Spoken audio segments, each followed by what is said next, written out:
পৃথিবীর মানুষ সবাই সব ভাগ নেয়, কিন্তু মরণের কষ্টের ভাগ কেউ নেই না, কবরের আযাবের ভাগ কেউ নেই না, হাসরের ময়দানের ভাগ কেউ নেই না।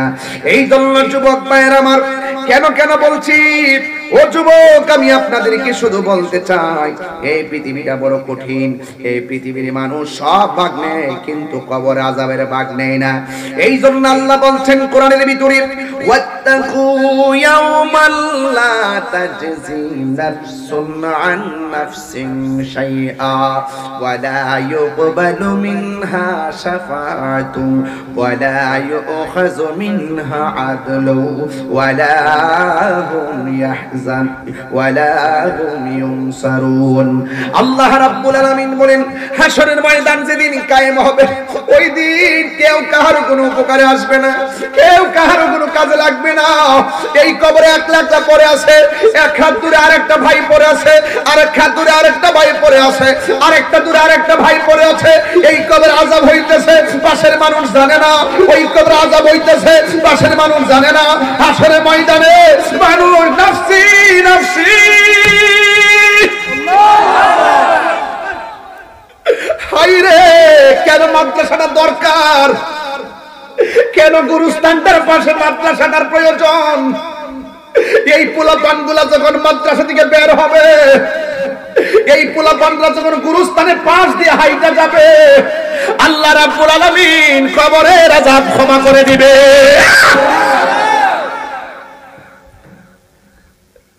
এই ছাত্রগুলো তলাবুল ইলম যখন রাস্তা দিয়ে হেঁটে যায়, আল্লাহ রাব্বুল আলামিনের ফেরেশতারা তাদের নূরের পাখাগুলো বিছায়া দেয়। এই জন্য আমার যুবক ভাইয়েরা, হাদিস শরীফের মধ্যে পাইলাম, অসুবিধা হচ্ছে আপনাদের? আমি কিন্তু বুঝায় বলার চেষ্টা করতেছি, প্রয়োজনীয় কথা বলতেছি। হাদিস শরীফের মধ্যে পাইলাম, হাসরের ময়দান যেদিন কায়েম হবে, একটা কোরআনে হাফেজ 10 জন মতান্তরে 20 জনকে সুপারিশ করে জান্নাতে নিতে পারবে। বরকত না, সুবহানাল্লাহ। এখানে বলছে ওয়ালা ইউকবালু মিনহা শাফা, আল্লাহ পাক কারো কাছ থেকে শাফাআত গ্রহণ করবেন না। কিন্তু হাফেজ শব্দের ব্যাপারে বলা হয়েছে, ওরা পরিবারের মায়ের কুল, বাবার কুল, আত্মীয়ের কুল, সমাজের কুল 20 জনকে সুপারিশ করে জান্নাতে নিতে পারবে। আমি বিশ্বাস করি যারা মাদ্রাসায় টাকা দিয়ে ছাত্রদের মাথায় হাত বুলাইয়া দিতেছেন, এই হাত দিতে যাবে না। এতিমের মাথায় হাত বুলাইয়া দিলে হাতের নিচে যতটা মাথার চুল থাকবে, আমার আল্লাহ রাব্বুল আলামিন সেই পরিমাণ সওয়াব আপনার আমলনামায় দিয়ে দিবে। আমার ভাইয়েরা, আমার যুবক ভাইয়েরা, এই জন্য আমি বলবো, এই ছেলেগুলোকে সম্মান করলে লস হবে না। আপনি যে খাইতেছেন, 5 জনের রান্না করলে 7 জনে খাইতে পারে, কথা কোন ঠিক কিনা? তো আমল ওয়াহিদ ইয়াকফিল ইসনাইনে, একজনের খাবার 2 জনের জন্য যথেষ্ট। এই জন্য এই খাবারটা বৃথা যাবে না। মাদ্রাসা দান করতেছেন, মনে করবেন না এই দানটা বুঝি লস হয়ে গেছে, না না। আস-সাখিউ হাবিবুল্লাহ, দানশীল ব্যক্তি হলো আল্লাহর বন্ধু। হাসরের ময়দান যেদিন কায়েম হবে, বন্ধুরে আমার,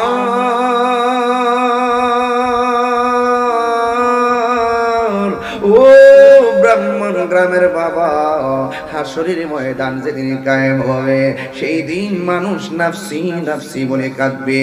আল্লাহ রাব্বুল আলামিন বলেন, ফাকাইফা ইযা জামানাহুম লিয়াউমিন লা রাইবা ফি ওয়া ওয়ফিয়াত কুল্লু নাফসিন মা কাসাবাত ওয়া হুম লা ইউযলামুন। ওই দিনটাকে তোমরা ভয় করো। ওই দিনটা কেমন হবে? যখন আল্লাহ তোমাদেরকে একত্রিত করবে, যেই দিন আমার আল্লাহ রাব্বুল আলামিন তোমাদেরকে দুনিয়াতে যা করেছো তার প্রতিদান তোমার হাতে দিয়ে দেওয়া হবে। ও শুধুমাত্র তাই নয়, ওয়া হুম লা ইউযলামুন, আল্লাহ রাব্বুল আলামিন যারা পরিমাণ তোমাদের উপরে জুলুম করবে না। এই দুনিয়ায় যা করেছো হাসরের ময়দানে তাই পাবে। এই জন্যই তো আমার আল্লাহ রাব্বুল আলামিন কোরআনে বলেছেন, ফামাইয়ামাল মিসকালা যাররাতিন খায়রান ইয়ারা ওয়া মাইয়ামাল মিসকালা যাররাতিন শাররান ইয়ারা। কি মাদ্রাসা ছাত্র নাকি ওরা? হ্যাঁ, দাঁড়াও একটু দাঁড়াও, মাশাআল্লাহ, একটু দাঁড়াও। হ্যাঁ, অনেক সুন্দর সবুজ পাগড়ি, মারহাবা বলবেন না? আল্লাহু আকবার। ভাইরা আমার, এরপর আসেন, জাহান্নাম তো বড় ভয়ঙ্কর। আপনাদের ব্রাহ্মণগারে চুলার আগুন ধরায় কি দিয়া? কথা কয় না। আর আল্লাহ রাব্বুল আলামিন বলছেন, যারা কুফরি করবে, যারা আমি আল্লাহকে ছাড়া অন্য কোন তাগুতের অনুসরণ করবে, তাদের ব্যাপারে আল্লাহ বলছেন, ওয়াকুদুহান নাস ওয়াল হিজারা উইদ্দাত লিল কাফিরিন।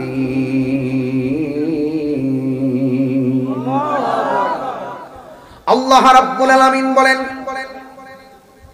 যারা আমি আল্লাহর সঙ্গে কুফরি করবে, যারা আমি আল্লাহর সঙ্গে নাফরমানি করবে, আল্লাহ রাব্বুল আলামিন বলেন, আমি আল্লাহ তাদেরকে দিয়ে জাহান্নামের লাকড়ি বানাবো, আমি তাদেরকে দিয়ে জাহান্নামের আগুন ধরাবো।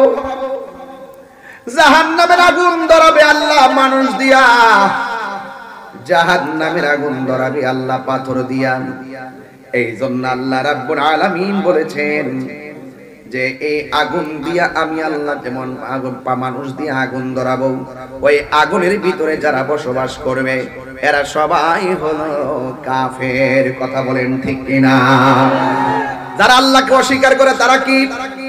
যারা নবীর অস্বীকার করে তারা কি? এই জন্য কাদিয়ানীদেরকে আমরা কাফের মনে করি কেন? কাদিয়ানীরা আমার নবীকে শেষ নবী মানে না, এই জন্য শেষ নবী না মানার কারণে এরা নামে মুসলমান, হাকিকতে বেঈমান। কথা কোন ঠিক কিনা? এরপর আল্লাহ রাব্বুল আলামিন বলেন, ওয়াল্লাযীনা কাফারু ওয়া কাযযাবু বিআয়াতিনা উলাইকা আসহাবুন নারি হুম ফিহা খালিদুন। আল্লাহ রাব্বুল আলামিন বলেন, ওয়াল্লাযীনা কাফারু, যারা কুফরি করেছে, ওয়া কাযযাবু বিআয়াতিনা, এবং আমার আয়াত সমূহকে যারা অস্বীকার করেছে, উলাইকা আসহাবুন নার, তারাই আগুনের অধিবাসী হবে, তারাই জাহান্নামের অধিবাসী হবে, হুম ফিহা খালিদুন, আর এই আগুনের ভিতরে তারা চিরদিন জাহান্নামের ভিতরে থাকবে। এখন প্রশ্ন হলো, হুজুর জাহান্নামটা কেমন? গুরুস্থানের বাসগুলো ওপেন করো। আরে গত পরশুদিন আমার ভাই আলহাজ শাহবান খান ভাইয়ের আব্বাজান গতকালকে ওনার আব্বাজান দুনিয়া থেকে বিদায় হয়ে গেছে। বিদায় হয়ে যাওয়ার পর যখন বিদায় হয়ে গেছে, আমি গুনাহগার জানাজার নামাজ পড়াইছি। আমি দেখেছি হাজার হাজার মানুষ, কিন্তু ওনার আব্বার চেহারাটা দেখলাম 100, 2, 3, 4, 5 বছর হবে, কিন্তু ওনার চেহারাটা এমন বয়সে একদম জওয়ানের মতো দেখা গেছে। চেহারাটা একবারে হলুদ হলুদ একটা ভাব হয়ে আছে। সারাটা গ্রাম দেখলাম, যতটা মানুষ রাস্তা দিয়ে গেছে সবাই বলতেছে অনেক ভালো মনের মানুষ ছিল। চেহারা দেখে অনুভব করে নিলাম, রে বাবা। এই জন্য যুবক ভাইয়ের আমার, ওই কবরস্থানে আমার ভাই তার বাবাকে চিরবিদায় দিয়ে এসেছে। আমি গুনাহগার, তো আমার বাবাকে 5 বছর আগে হারাইছি। যুবক ভাইয়ের আমার, আমি জাহান্নামের বয়ানটা কেন ধরলাম? এই গুরুস্থানটা ব্রাহ্মণ গ্রামের। গুরুস্থানের বাসগুলা খুললে দেখেন হাড্ডিগুলা বিছায়া বিছায়া পড়ে আছে, মাথার খুলিটা পড়ে আছে, চোখটা ছিদ্র হয়ে আছে, আর পায়ের হাড্ডিগুলা বিছায়া পড়ে আছে। এত সুন্দর শরীর, এত সুন্দর বডি কোথায় গেল রে? এ বন্ধু, যদিও শরীর দেখা যায় না, হাড্ডি পড়ে আছে, ওই কবরের ভিতরে আমার আল্লাহ জাহান্নামের হাওয়া ঢুকায়া দিয়ে রাখছে। এই মানুষটা রূহের উপরে আযাব হইতেছে, কিন্তু আমরা কবর খুঁজলে তার আযাব আমরা দেখতে পারবো না। আল্লাহ রাব্বুল আলামিন কোরআনে বলেছেন, আল্লাহ রাব্বুল আলামিন হাবিব বলেছেন, কবর কাহার জন্য জান্নাতের বাগান, আবার কাহার জন্য জাহান্নামের গর্ত।